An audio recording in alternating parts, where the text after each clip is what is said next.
Steam Next Fest is officially here, this week-long celebration of everything indie game with hundreds and hundreds of new upcoming games and demos that have been released for us to check out. And because it is not possible to see every game on this list and play every game on this list in 1 week, I've done my best to put together a list of, I got like 17 or 18 games here that I have played and I think are worth checking out to try to make, narrow down the numbers a bit.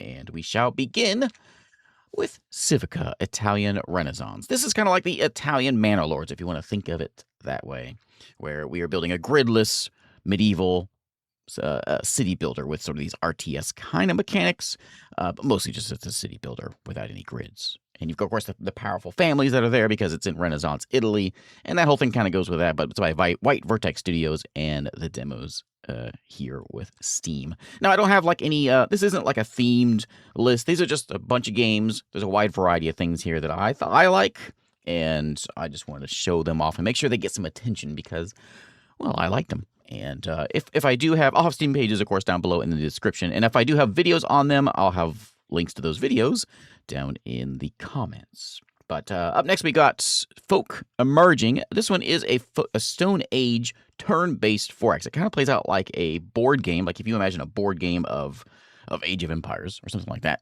That's kind of what you got here, where you're building out, maybe not Age of Empires, but where you're Stone Age, you're building out your little camps, you're sending out your tribes to go out and collect resources and bring them back, building more camps, growing your tribe. That sort of a thing with this turn-based strategy, board game mechanic type of thing here in Folk Emerging. Next, we got Fantasy World Manager. If you're a world box person, you like these like pixel art, sandbox, let the game kind of play itself, build the world, and let the little minions run around. And that's kind of what you've got here with Fantasy World Manager. It seems like the closest thing to an offshoot of World Box as I have seen anyway. But you are not only building the world, you're building the dungeons and all this stuff along with it, and of course all the tribes and the civilizations, and just sort of watch it unfold in the sort of God sim type of game. And the demo is, well, it's right there on Steam. Speaking of pixel arts, we've got Panzer Strike, which is harkening back to the old-timey 90s RTS games. And it says straight out of the 2000s. I remember games like this back in the 90s. But you guys, it's World War II style and RTS style. Send out your troops and, Red Alert, Command and Conquer, that kind of a thing. Just in a World War II setting in this RTS. Next up, we have Imperial Ambitions. Speaking of the old-timey things, 90s and stuff, this feels like an old Microprose game. You're colonizing the world in the age of imperialism by Aoiti, which I believe is a solo dev working on this one. And you got hex-based 4X strategy type thing. I believe it's only set on Earth. I'm not sure. There may be other maps there, but at least for the demo, it's set on Earth. And you're raising armies and sending them out. Kind of feels like a little bit colonization, a little bit civilization, and a little bit war game, I suppose. Songs of Glimmerwick is by East Shade Studios, a musical woodland fantasy world. We're shifting to a different direction here. This is a story-driven open world life sim. And this one stands out to me because East Shade Studios made a game called East Shade a few years ago. And that whole game was about, you're like a photographer, you're out wandering around in the world, and you just like plop down a canvas and start painting whatever you're looking at. It's a very interesting idea. And so these developers have some interesting ideas. And I'm intrigued by this one.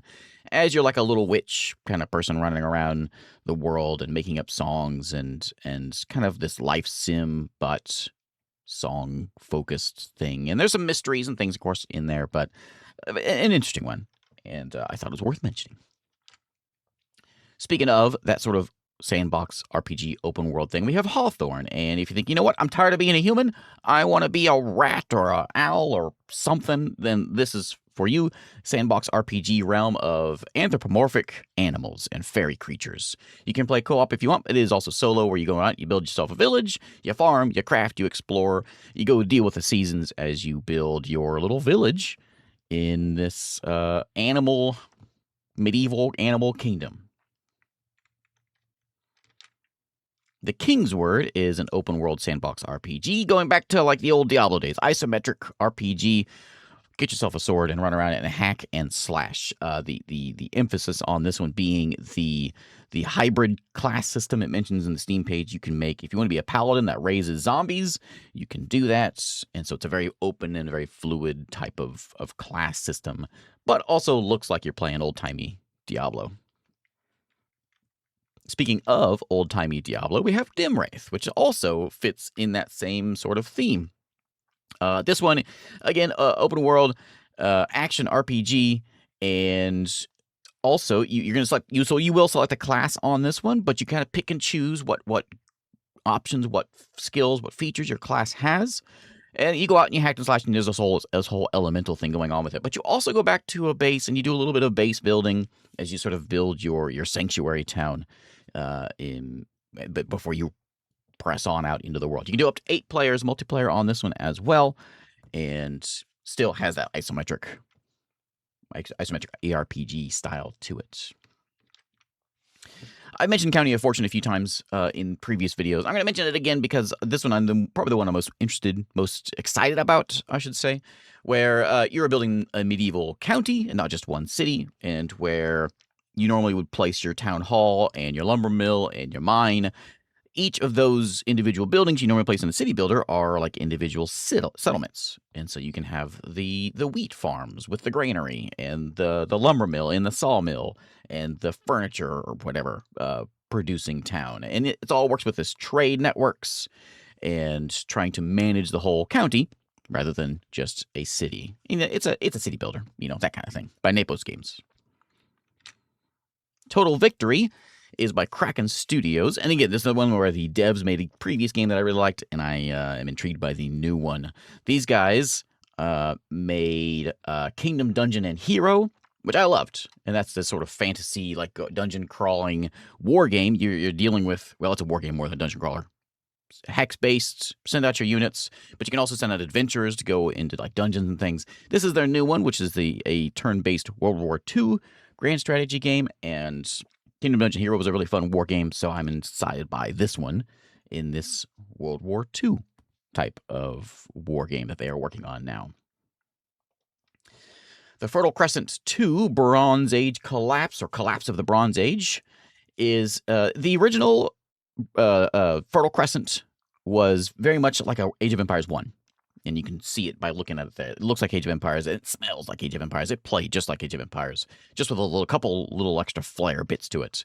Well, this one took a little bit different take on it, to where it's got like a campaign mode and a story mode, and that's what's in the demo, to where you are like a family trying to run away from, or trying to survive the Bronze Age collapse, and there's a bunch of sea peoples out there trying to kill you, and you're trying to make your way through it. But it's also, at its heart, it's an RTS. Build your town, build your barracks, send out some swordsmen and some spearmen set in the Bronze Age.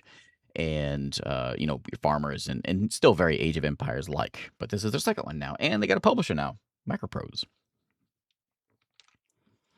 Feed the Scorchpot. We're going board game now. So Feed the Scorchpot is, if you were to take something like Catan and mix a little Balatro in there, you've got Feed the Scorchpot, where you are playing Catan, but you're also trying to feed the dragon, otherwise he will eat all of your people. So you're placing down villages and trying, rolling the dice and collecting up the resources for that, so that you can feed the dragon before he eats you.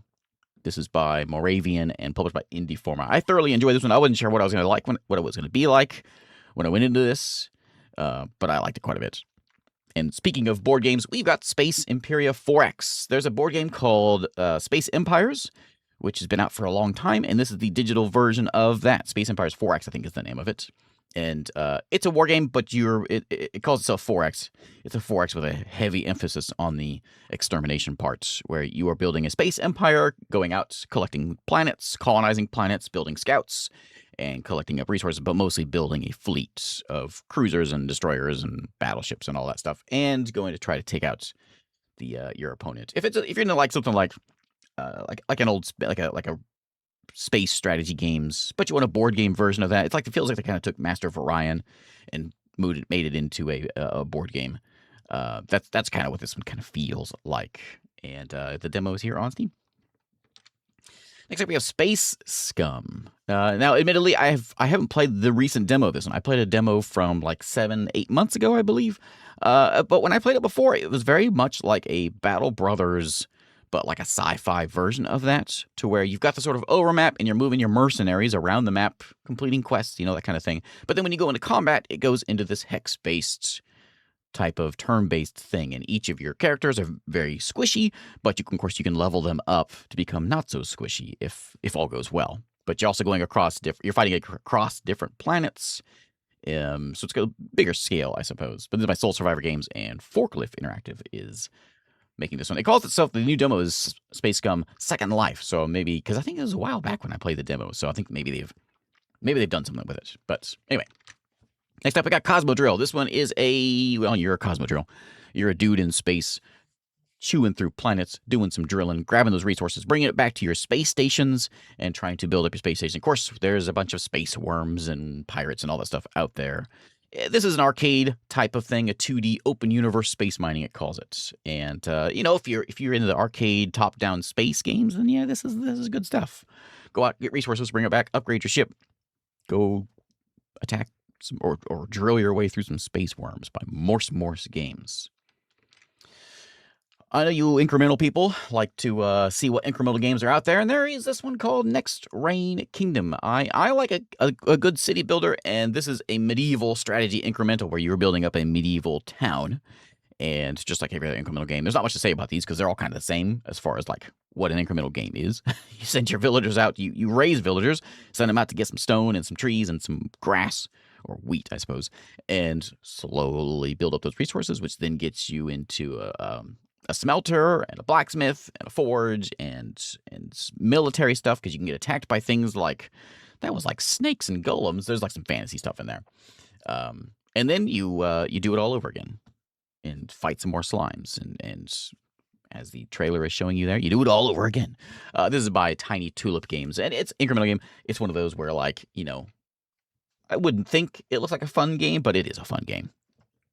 All right, last one on the list is most likely the most difficult game I've ever played. This is a base builder. And kind of like in that RTS style, or it's like any colony sim. You place down your base and you place down some automation, some power lines and stuff, and getting your base up and running in the sci-fi post-apocalyptic world thing. But your units are little bots, and these little bots, you can manually control some of them, but others you have to program these bots. And there's this whole thing with programming bots to do what you want them to do, and it makes my head hurt just thinking about it, but it's a lot of fun, and if you're into like that kind of stuff, that kind of programming stuff, then I think you will like this one. If you're into programming stuff plus RTS plus space building things, then that's what Brave New Wonders is from City from Naught. And it does look like AI art. It's not AI art. I should emphasize that. That's what I thought when I first saw it. But they vehemently like yell at you a lot about how it is not AI art. It just looks like it. But anyway, there is my list of what I have, like 18, 19, something like that. A group of games of the hundreds that are out there today that I have played and I thought are pretty good and maybe worth checking out. So anyway, thanks for hanging out. Thanks for watching. If you found some, please let me know, because I am probably playing these demos all week. And I may do another video at the end of the week if I find a bunch of new stuff that I missed before to highlight some more of these. But anyway, thanks for watching, and I will see you next time.